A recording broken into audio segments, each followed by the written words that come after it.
La perfection n'est qu'une illusion, un voile de soie tendu sur le chaos béant de la réalité. Pour Lauren Mitchell, cette illusion avait été son chef-d'œuvre, une forteresse érigée brique par brique contre un passé qui menaçait constamment de la submerger. Mais les forteresses les plus imprenables ont toujours une faille, et la sienne était sur le point de se fissurer, révélant les sombres vérités qu'elle avait si soigneusement dissimulées. Lauren Mitchell avait toujours été une femme qui semblait appartenir au monde qu'elle avait bâti de ses propres mains. Née à Houston, elle avait grandi non pas dans la chaleur d'un foyer familial, mais dans les couloirs froids et impersonnels du système de placement familial. Dès son plus jeune âge, elle avait appris une leçon fondamentale et brutale: la vie ne lui offrirait rien de facile, chaque parcelle de bonheur ou de succès devrait être arrachée avec les dents et les ongles. Tandis que d'autres enfants avaient des parents pour les guider dans leurs projets scolaires ou les encourager avec des larmes de fierté lors des remises de diplômes, Lauren avait une succession d'assistants sociaux et de tuteurs temporaires, des visages qui changeaient tous les 2 ou 3 ans, ne lui laissant jamais le temps de s'attacher. Pourtant, au plus profond d'elle, il y avait une flamme, une étincelle de défi qui refusait de s'éteindre.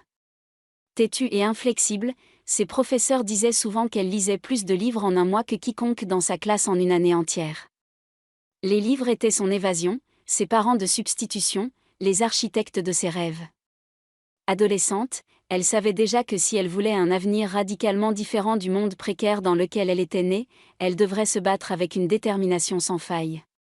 L'université n'était pas une option, c'était une nécessité, une porte de sortie. À force de travail acharné et de nuits blanches, Lauren avait obtenu une bourse complète pour étudier la gestion d'entreprise à l'université de Houston. Elle passait de longues nuits à la bibliothèque, l'odeur des vieux livres imprégnant ses vêtements, travaillant à temps partiel la journée dans un café pour garder la tête hors de l'eau. Pendant que d'autres étudiants faisaient la fête le week-end, elle visitait le centre-ville, arpentant les quartiers d'affaires, observant les tours de verre et d'acier, absorbant chaque once de connaissances qu'elle pouvait. Ses professeurs admiraient sa discipline de fer, ses camarades de classe admiraient son dynamisme inépuisable, et au fond d'elle-même, elle portait la fierté discrète de forger un destin que personne, jamais, ne pourrait lui enlever. C'est lors d'un de ses stages, dans une de ses tours de verre, qu'elle a rencontré David Mitchell. Il n'était pas un simple professionnel en costume impeccable. Il dégageait une autorité tranquille, une aura de confiance et d'expérience qui le distinguait de la masse. David était déjà sur la voie rapide de la réussite dans l'industrie pétrolière de Houston, travaillant sous la direction d'un mentor respecté, un titan qui avait bâti de toutes pièces une formidable entreprise énergétique. Il remarqua Lauren non seulement pour son intelligence vive, mais aussi pour son attitude, cette certitude silencieuse qu'elle avait que chaque pièce dans laquelle elle entrait lui appartiendrait si elle travaillait suffisamment dur pour la mériter. Leurs conversations commencèrent de manière professionnelle, tournant autour de l'économie et des marchés mondiaux de l'énergie, mais se transformèrent peu à peu en dîners tardifs où les chiffres laissaient place aux rires partagés et aux confidences. Leur relation se développa comme dans un rêve, un conte de fées moderne pour une jeune femme qui avait cessé d'y croire. David, de 5 ans son aîné, admirait sa résilience et sa clarté d'esprit. En elle, il voyait une force que peu de gens possédaient. Lauren, qui n'avait connu que l'instabilité toute sa vie, se sentait en sécurité pour la toute première fois. Il était son ancre dans un monde tumultueux.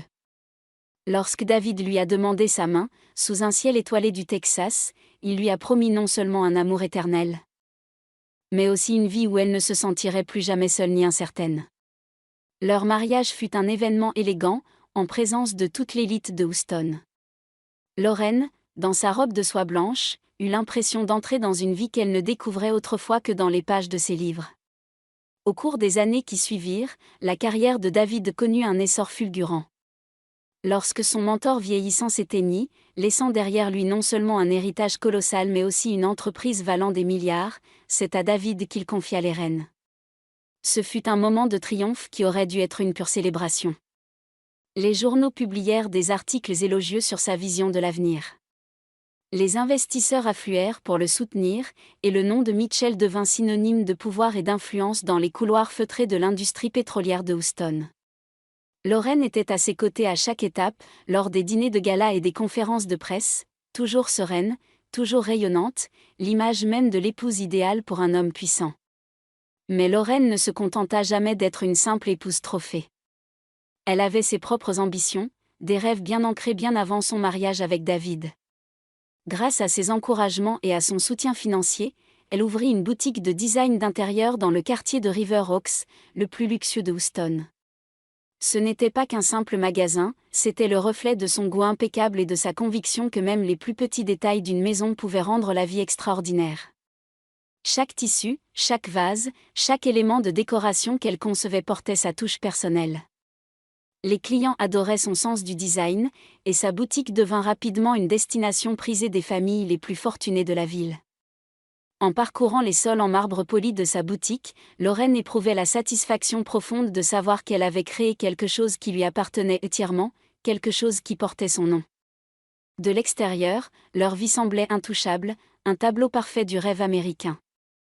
Une vaste propriété en périphérie de Houston, une flotte de voitures de luxe, des vacances à Aspen l'hiver et sur la côte amalfitaine l'été. Leurs photos ornaient les pages mondaines des magazines. David en costume sur mesure, Lorraine en robes élégantes, tous deux souriant comme si rien au monde ne pouvait ébranler leur bonheur. Leurs amis les enviaient. Leurs employés les respectaient. Et pour l'observateur non averti, les Mitchell incarnaient la perfection. Pourtant, sous la surface dorée, Lorraine portait un poids secret dont elle parlait rarement. Pendant 6 longues années de mariage, ils n'avaient pas eu d'enfant. Au début, cela ne l'inquiétait pas. Ils étaient tous deux incroyablement occupés, absorbés par la construction de leurs empires respectifs. Mais au fil du temps, tandis que des amis accueillaient leur 2e ou 3e enfant, le silence dans la grande maison des Mitchell s'alourdissait. Les réunions de famille devenaient des moments délicats, des épreuves où des parents bien intentionnés demandaient quand ils entendraient enfin le bruit de petits pas sur le sol en marbre. Lorraine souriait poliment, mais chaque question lui pesait comme une pierre dans la poitrine. Elle avait consulté les meilleurs médecins, subi tous les examens imaginables, et on lui avait dit qu'aucune raison médicale évidente ne l'empêchait de concevoir. Pourtant, mois après mois, rien ne changeait. David essayait de la rassurer, insistant sur le fait qu'ils avaient le temps, que le bon moment viendrait. Mais parfois, tard le soir, en voyant son regard lointain, Lorraine se demandait s'il ressentait lui aussi la même déception silencieuse. La boutique prospérait, l'entreprise prospérait, la richesse s'accroissait, mais l'absence d'enfants jetait une ombre persistante sur leur vie pourtant brillante. Et même si Lorraine ne l'avouait jamais à voix haute, il y avait des nuits où elle restait éveillée, les yeux rivés au plafond, une peur tenace l'obsédant, que la perfection n'était peut-être qu'une illusion. Sous la vie dorée qu'elle avait tant travaillé à se bâtir, une tempête se préparait, une tempête qui menaçait de tout emporter. Lorraine avait attendu cet après-midi avec une impatience presque enfantine toute la semaine. David lui avait promis qu'ils déjeuneraient ensemble à son bureau du centre-ville, une rare pause dans son emploi du temps surchargé. Elle s'habilla avec un soin particulier ce matin-là, choisissant une robe bleu pâle qui, selon lui, mettait ses yeux en valeur, et s'engagea dans le cœur vibrant de Houston avec un sourire qu'elle n'avait pas porté depuis des semaines. Mais lorsqu'elle arriva devant le gratte-ciel à la façade de verre étincelante, arborant le logo de Mitchell Energy, elle ressentit un frisson, une prémonition fugace que quelque chose n'allait pas. La réceptionniste l'accueillit chaleureusement, mais tandis que Lorraine passait devant le hall en marbre poli et se dirigeait vers l'ascenseur privé menant à l'étage exécutif de David, elle remarqua un silence inhabituel. Son étage était toujours une ruche d'activité, les assistants se déplaçant rapidement, les téléphones sonnant avec l'urgence des marchés mondiaux. Aujourd'hui, seul un silence pesant régnait. Ashley Moore, sa jeune et efficace secrétaire, se leva nerveusement lorsque Lorraine entra dans l'antichambre du bureau. La jeune fille ne devait pas avoir plus de 23 ans, portait une jupe crayon impeccable et son regard anxieux se posa sur la porte fermée du bureau de David. « Madame Mitchell, dit-elle d'une voix plus aiguë que d'habitude. Je ne vous attendais pas. » Lorraine sourit poliment, masquant son malaise grandissant. « Bonjour, Ashley. David et moi avions prévu de déjeuner. Est-il libre ?» Ashley hésita, ses doigts se crispant sur le stylo qu'elle tenait. Il n'est pas venu aujourd'hui. Lorraine fronça les sourcils. Comment ça, il n'est pas venu? Nous nous sommes parlé ce matin. Il m'a dit qu'il me retrouverait ici à 12h30. La secrétaire se mordit la lèvre. Je l'ai appelé une demi-douzaine de fois. Il n'a pas répondu. J'ai cru qu'il était peut-être avec vous. Une vague de froid glacial parcourut la poitrine de Lorraine. David était ponctuel jusqu'à l'obsession. Il ne manquait jamais un rendez-vous, ne disparaissait jamais sans explication.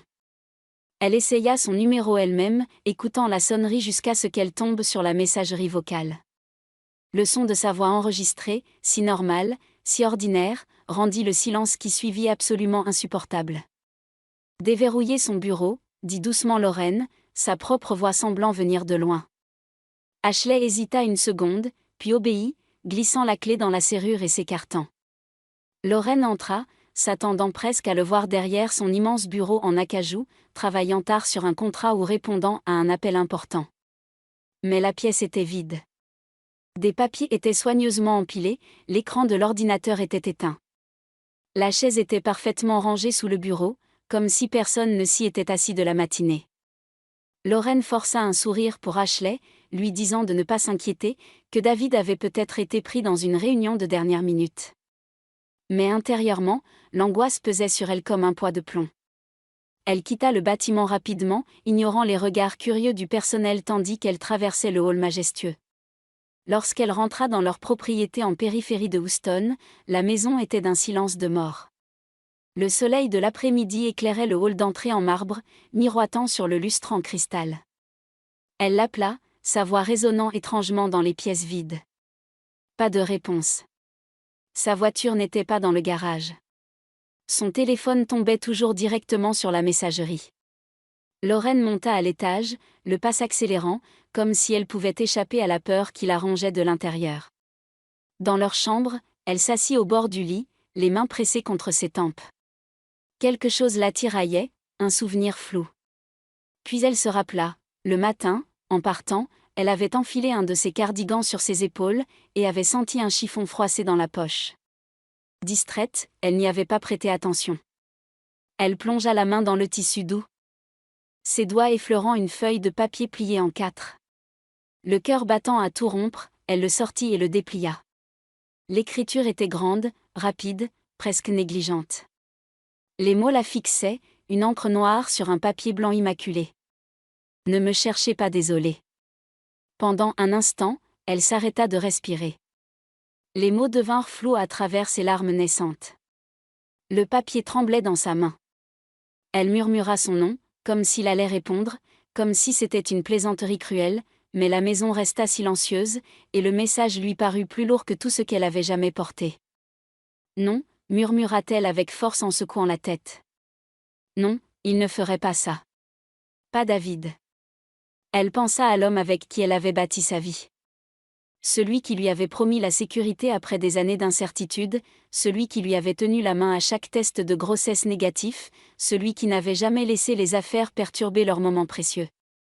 Cet homme ne s'évanouirait pas dans la nature. Il ne laisserait pas un message aussi froid, aussi définitif, aussi impersonnel. Des larmes brouillèrent sa vue, mais la colère la submergea, une rage brûlante consumant son désespoir. Elle refusait de croire qu'il était parti de son plein gré. Quelque chose s'était passé. Quelque chose qu'elle ne comprenait pas encore. Son premier réflexe fut d'appeler la police. Moins d'une heure plus tard, 2 agents de la police de Houston étaient assis dans son salon opulent, leurs carnets ouverts, leurs voix calmes mais détachées. Lorraine leur tendit le mot, les doigts tremblants, expliquant que son mari, David Mitchell, avait disparu sans laisser de traces. Les policiers examinèrent le papier, échangèrent un regard entendu, et l'un d'eux s'éclaircit la gorge. « Madame Mitchell, avec tout le respect que je vous dois, votre mari est un adulte. S'il a choisi de partir de son plein gré, ce n'est pas un crime. » Lorraine les fixa, incrédule. « Choisi de partir ? Savez-vous qui est mon mari ? Il dirige une entreprise qui vaut des milliards de dollars. Il ne s'en irait pas comme ça. Il ne me quitterait pas comme ça. » L'autre policier griffonna quelque chose. « On va signaler une disparition, mais vu la note, ça a l'air volontaire. On va vérifier les caméras de surveillance, les comptes bancaires, les cartes de crédit. S'il est dehors à dépenser de l'argent ou à voyager, on le verra. » Leur ton était formel, presque dédaigneux. Pour eux, elle n'était qu'une autre épouse fortunée, inquiète que son mari ait soudainement décidé de changer de vie. Ils ne voyaient pas les années de loyauté, l'empire qu'il avait bâti, ni l'impossibilité psychologique pour lui de tout abandonner. Lorsqu'ils partirent, Lorraine s'enfonça dans le silence de sa grande demeure. Le lustre brillait, le parquet ciré resplendissait, mais pour la première fois, la maison lui semblait caverneuse, hostile et vide. Elle tenait le mot entre ses mains, fixait les lettres inégales et murmura de nouveau à l'homme absent qu'elle aimait, « Où es-tu, David ?» Dans les semaines qui suivirent la disparition de David, la vie de Lorraine se divisa en deux réalités difficiles. Le jour, elle gérait sa boutique de River Oaks avec une façade de professionnalisme sans faille, veillant à ce que les livraisons arrivent à temps, que ses clients fortunés bénéficient du niveau de service irréprochable auquel ils s'attendaient, et que la boutique rayonne d'une perfection naturelle. Mais la nuit, et souvent jusqu'au petit matin, elle se retrouvait empêtrée dans les affaires complexes de Mitchell Energy, l'empire que son mari avait laissé derrière lui. Le conseil d'administration s'était d'abord montré patient, offrant sa sympathie et assurant poliment que David reviendrait bientôt. Mais au fil des semaines qui se transformèrent en mois, leur patience commença à s'effriter dangereusement. Les actionnaires voulaient des réponses. Les partenaires commerciaux aspiraient à la stabilité. Lorraine, qui s'était toujours contentée de graviter autour de l'entreprise sans jamais s'immiscer en son cœur, devint soudain la seule Mitchell encore debout dans la tourmente. Elle s'appuyait fortement sur Henry Caldwell, l'assistant et directeur des opérations de longue date de David. Henry travaillait dans l'entreprise depuis plus de 10 ans, un homme réputé pour sa loyauté sans faille et son sens aigu de l'organisation. Grand, avec des cheveux grisonnants sur les tempes, il était le genre d'homme qui respirait le calme et la compétence, même dans les réunions les plus houleuses. « Laissez-moi gérer le quotidien », lui dit-il d'une voix posée et rassurante. « Vous avez déjà assez à supporter. » Au début, Lorraine lui en fut immensément reconnaissante. Henry assistait à toutes les réunions du conseil d'administration, répondait à tous les appels des investisseurs et se présentait comme le symbole de la continuité et de la stabilité. Lorsque les journalistes commencèrent à affluer, impatients de flairer la moindre faiblesse, Henry prit les devants et organisa une conférence de presse. Lorraine était assise au premier rang tandis qu'Henry montait à la tribune, le logo de l'entreprise s'illuminant sur l'écran géant derrière lui. Les flashs des appareils photo crépitèrent. Les journalistes prenaient des notes fébrilement. « Monsieur Mitchell a décidé de prendre un congé pour des raisons personnelles », annonça Henry d'une voix douce et mesurée. Après des années de travail acharné, il a choisi de prendre temporairement du recul pour se ressourcer et se concentrer sur son bien-être.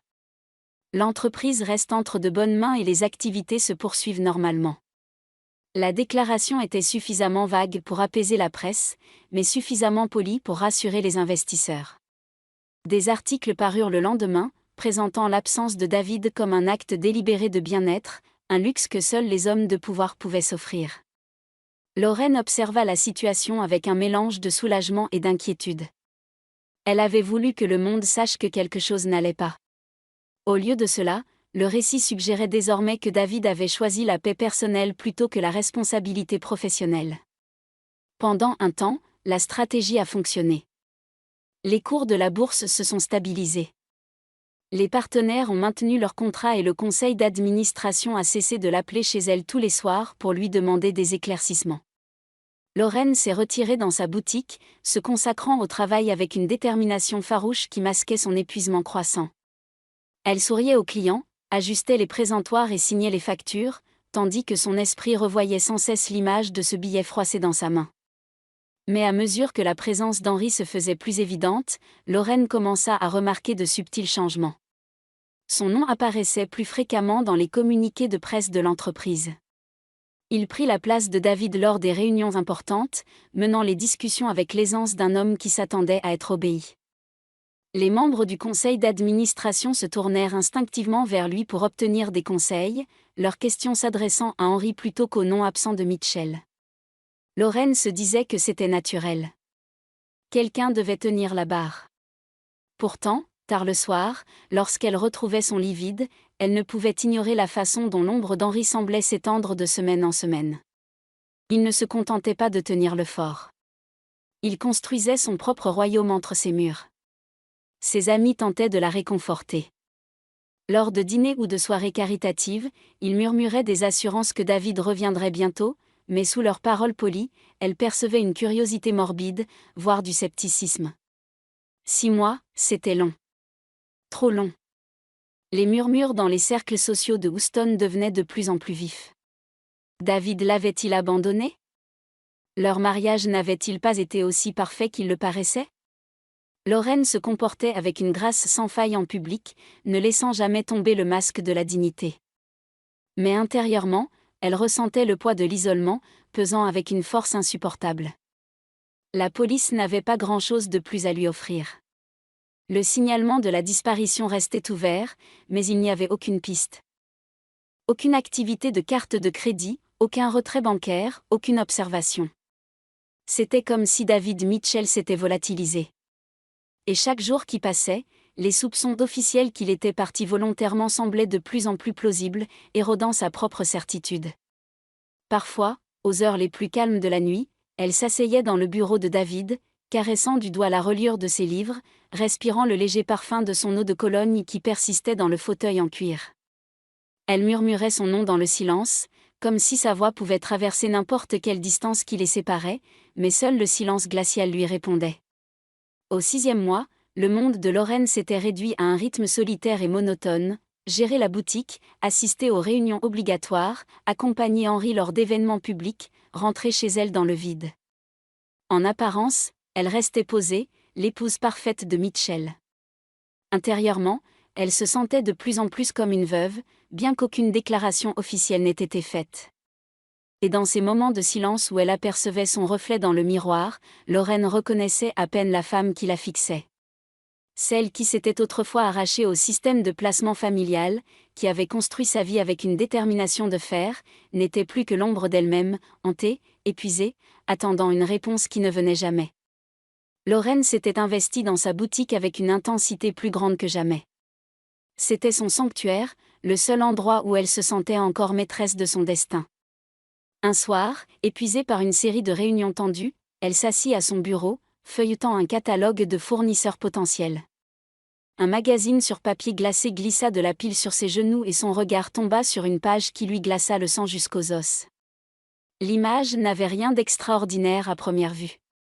Un groupe d'hommes robustes posant devant une scierie quelque part dans la nature sauvage canadienne.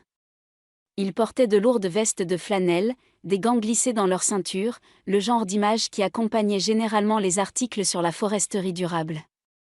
Mais au milieu du groupe se tenait un homme qui fit s'arrêter le cœur de Lorraine. Il ressemblait trait pour trait à David. Ses yeux dévorèrent l'image. La ligne de la mâchoire, l'inclinaison du nez, même la façon dont il se tenait. C'était lui. Elle traça la photo d'un doigt tremblant. En lisant la légende de l'entreprise, Northern Timber Company, Colombie-Britannique, le nom sous l'homme était Ethan Caldwell.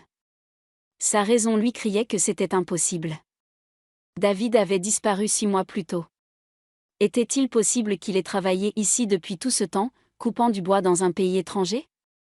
L'idée était absurde, mais la ressemblance était trop parfaite, trop troublante pour être ignorée.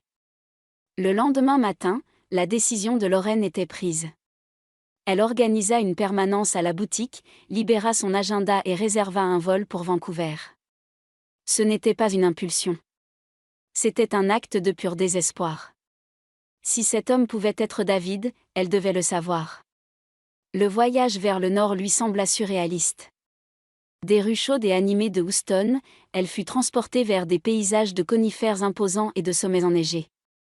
L'air de la Colombie-Britannique était vif et pur lorsqu'elle sortit de sa voiture de location. La scierie se dressait au loin, ses machines ronronnant, l'odeur du pain fraîchement coupé flottant dans l'air. Les talons de Lorraine claquaient sur le gravier tandis qu'elle traversait la cour, sa présence attirant des regards curieux. Et puis elle l'aperçut. Un homme sortit de derrière un camion, s'essuyant le front en sueur du revers de sa main gantée. L'espace d'un instant, les genoux de Lorraine s'affaissèrent. C'était David, son David, debout devant elle, vêtu d'un jean usé et d'une chemise à carreaux. Elle ouvrit la bouche, son nom tremblant sur ses lèvres. David. Il se retourna en entendant sa voix, l'air surpris, et elle comprit aussitôt son erreur. Les yeux qui la fixaient avaient la même forme, le même bleu perçant, mais leur expression lui était totalement inconnue. Ce n'était pas la reconnaissance d'un mari voyant sa femme, mais la confusion lasse d'un étranger. Puis-je vous aider, madame ? Sa voix était ferme, teintée d'un accent canadien distinct. La poitrine de Lorraine se serra. Elle déglutit difficilement, forçant les mots à sortir. Vous ressemblez trait pour trait à mon mari. L'homme fronça les sourcils. Votre mari ? Je crois que vous m'avez pris pour quelqu'un d'autre. Mon nom est Ethan Caldwell. Il lui tendit une main calleuse, mais la suspicion persistait dans son regard. La ressemblance était si troublante qu'elle en était presque insupportable. Vous êtes sûr de ne pas me connaître ? Mon mari s'appelle David Mitchell. Il a disparu il y a 6 mois à Houston. La police pense qu'il m'a quitté, mais je sais que ce n'est pas vrai. L'espace d'un instant, la compassion adoucit le regard d'Ethan. Je suis désolé pour ce que vous traversez, mais je ne suis pas votre mari. Je vis en Colombie-Britannique depuis toujours. Ma femme Anna et moi sommes mariés depuis 10 ans. Nous avons 3 enfants. Lorraine hocha la tête, l'esprit en ébullition. La logique lui disait de partir. Pourtant, quelque chose au fond d'elle refusait. C'était trop précis pour être une coïncidence. Elle retourna à la scierie le lendemain matin. Ethan la retrouva, appuyée contre une balustrade en bois. « Vous êtes tenace, dit-il. »« Je dois l'être, » répondit doucement Lorraine. « Il doit y avoir une explication. » Un long moment, Ethan l'observa. Finalement, il soupira. « D'habitude, je ne partage pas ça, mais je vais vous le dire. Je ne suis pas né ici. J'ai été adopté. Mes parents m'ont dit que je venais d'un orphelinat en Russie. Je me suis toujours demandé s'il existait quelqu'un qui me ressemblait. Un frère, peut-être, un jumeau. » Le mot flottait dans l'air. Jumeau. Lorraine avait le souffle coupé.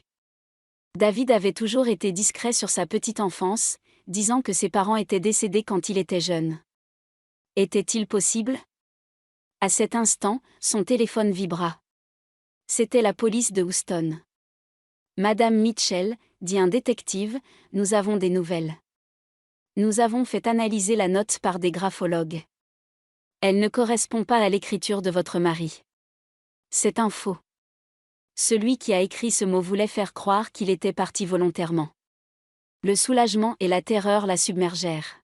« Alors, vous me croyez maintenant ? Nous pensons qu'il est possible que votre mari n'ait pas disparu de son plein gré, » admit l'inspecteur. Lorraine raccrocha, les mains tremblantes. Elle se tourna vers Ethan. « Il ne m'a pas abandonnée. Quelqu'un l'a fait disparaître. Quelqu'un qui voulait le mettre hors jeu. » Le visage d'Ethan s'assombrit.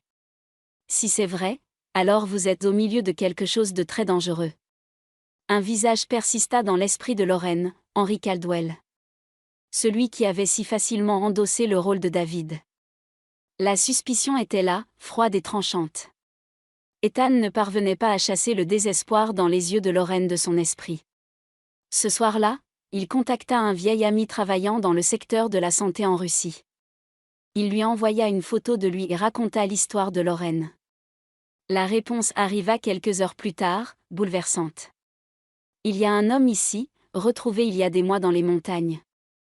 Il te ressemble comme 2 gouttes d'eau. Il est vivant, mais il a perdu la mémoire. » Le cœur d'Ethan bondit.